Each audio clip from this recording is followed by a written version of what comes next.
So this comes from Bleacher Report.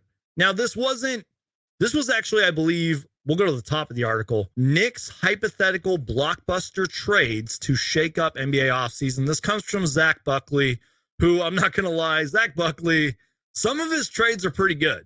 I've made videos about trades in the past that he's come up with. I'm not saying I could do any better because I'm terrible at predictions and all that stuff and hot takes or whatever, or these trade talks. But there's a couple names on here that I like, but I just, let's get into it. So adding a former number one pick. This isn't even really about the Suns. This is more about the Knicks.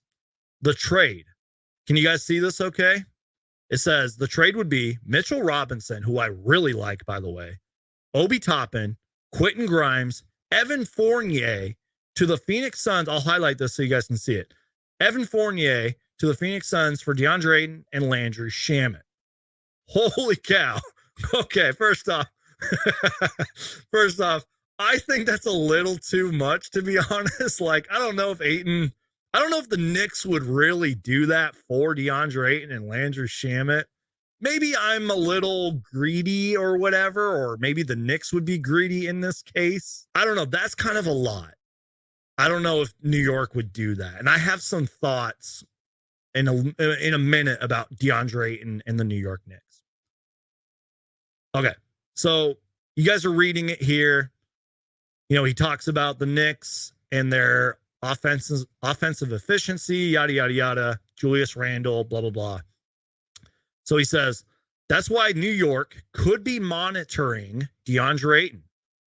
With his numbers and involvement seemingly plateauing and the Suns falling well short of their championship goals, the conditions could be perfect for the trade. And then he mentions what I read to you guys earlier. Phoenix is quote,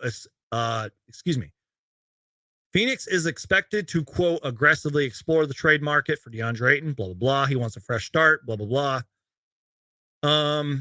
He says center isn't a glaring need for the Knicks, but they can only squeeze so much out of rim runner like Mitchell Robinson.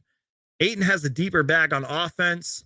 A soft mid-range touch would open a wider attack lens for Randle, blah, blah, blah. Ayton is a solid interior defender, an active rebounder. That could be debated. No offense to Zach Buckley of Bleacher Report, but I'll just read you guys that last part. Ayton is a solid interior defender and an active rebounder. He can be at times. This swap would even help the Knicks' shooting woes as Landry Shamet might soak up minutes that Evan Fournier couldn't find. I'm sorry. I don't know why I'm laughing at that. I'm not saying Zach Buckley. I like Zach Buckley. I wouldn't be reading this part if I didn't like his writing. He comes up with great trades sometimes. But sometimes his trades are crazy. I just think it's funny how he worded this whole part right here about, you know, Ayton in his defense and his rebounding. The swap could even help the Knicks' shooting woes as Landry Shamet might soak up minutes Evan Fournier couldn't find. And then he mentions, you know, as for Phoenix, the Suns are top heavy too. So turning Ayton into Shamet into 4 players, 3 if they view Fournier as a salary filler. That's kind of what I thought too when I saw the Evan Fournier thing, is I really just believe Evan Fournier would just be there to help fill salaries, which I'm not even going to touch that subject because with the new CBA rules, the salary cap alone is pretty hard to, you know, process and to understand, but especially with, you know, with the whole new CBA stuff. But it says could give them depth if they needed. Robinson's low maintenance game could be a more natural fit in Phoenix, as the Suns already get ample creation out of Kevin Durant, Booker, Paul. Quentin Grimes and Obi Toppin could fill some holes at the forward spot. Fournier could crack the rotation if Phoenix wants his spot up shooting. I kind of like the last part there. I kind of do. I don't know if it's Obi Toppin as a player, and I don't want to sound like an Obi Toppin expert. I don't even want to sound like a Knicks expert, but, you know, I was talking earlier about DeAndre Ayton having untapped potential. Let's talk about Obi Toppin. I mean, that guy was what, the 7th pick not too long ago? Like, yeah, he's a highlight machine and he's improved in some areas of his game, but you want to talk about untapped potential. You want to talk about maybe needing a new coach, a new philosophy, a new system. Maybe that's what Obi Toppin needs. And again, this is all just rumors. I'm not saying the Knicks are even interested in Deandre Ayton.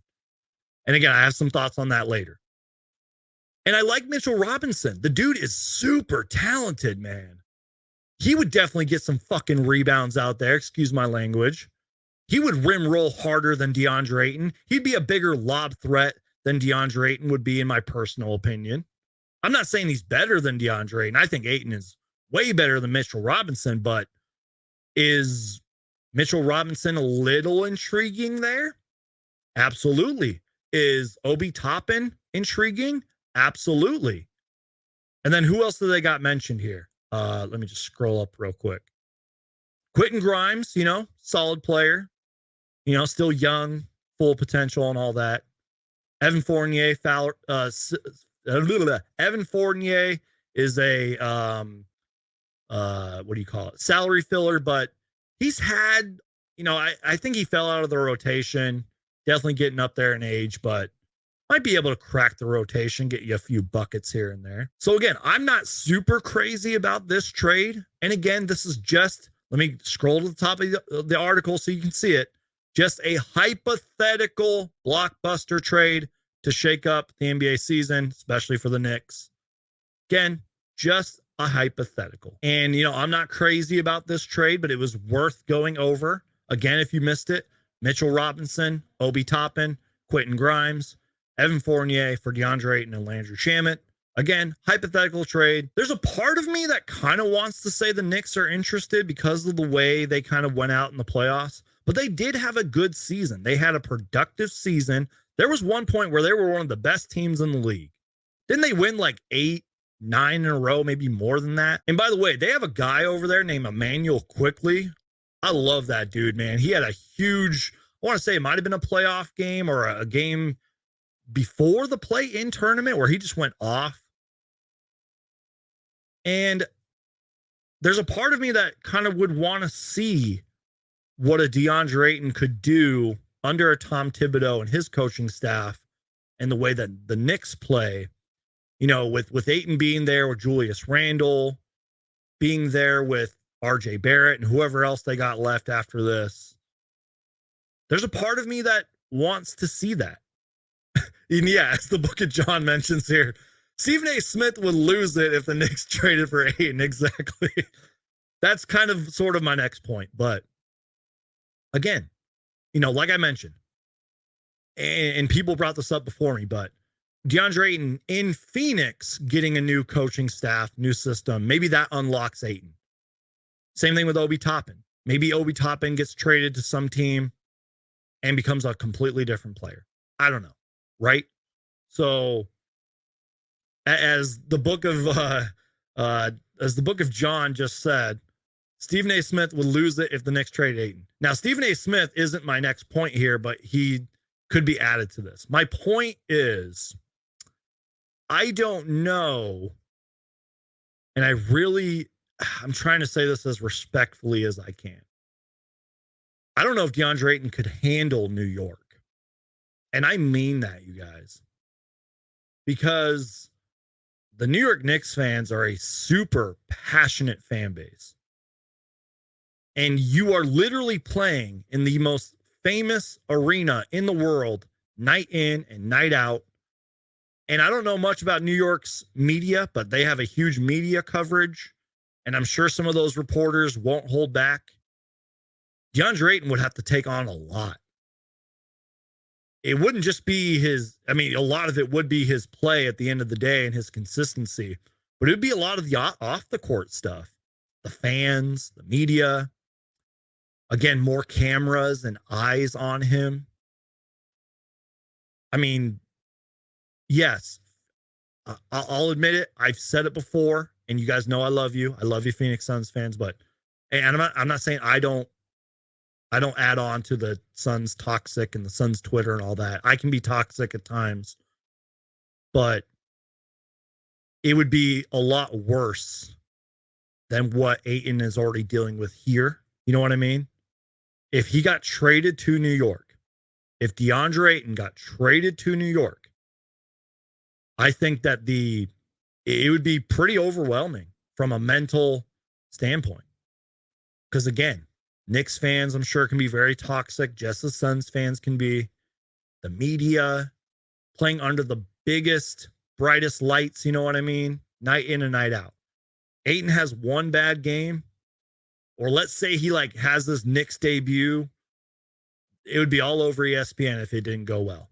Even if it went well, that would come back to the conversation. Ayton needs to do this night in, night out. Ayton needs to be more consistent. So I don't know, man.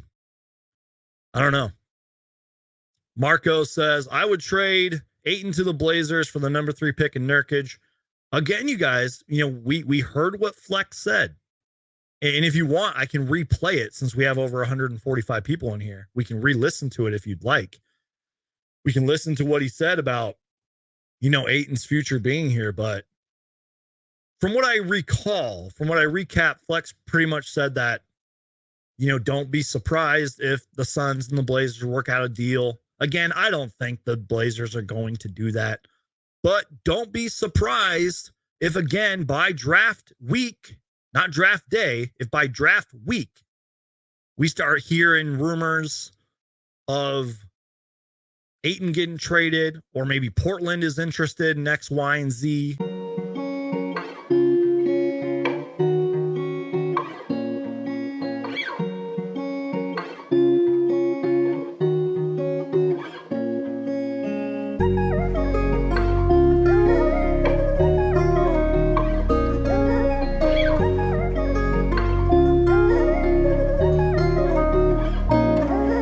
What's up, Suns Geek?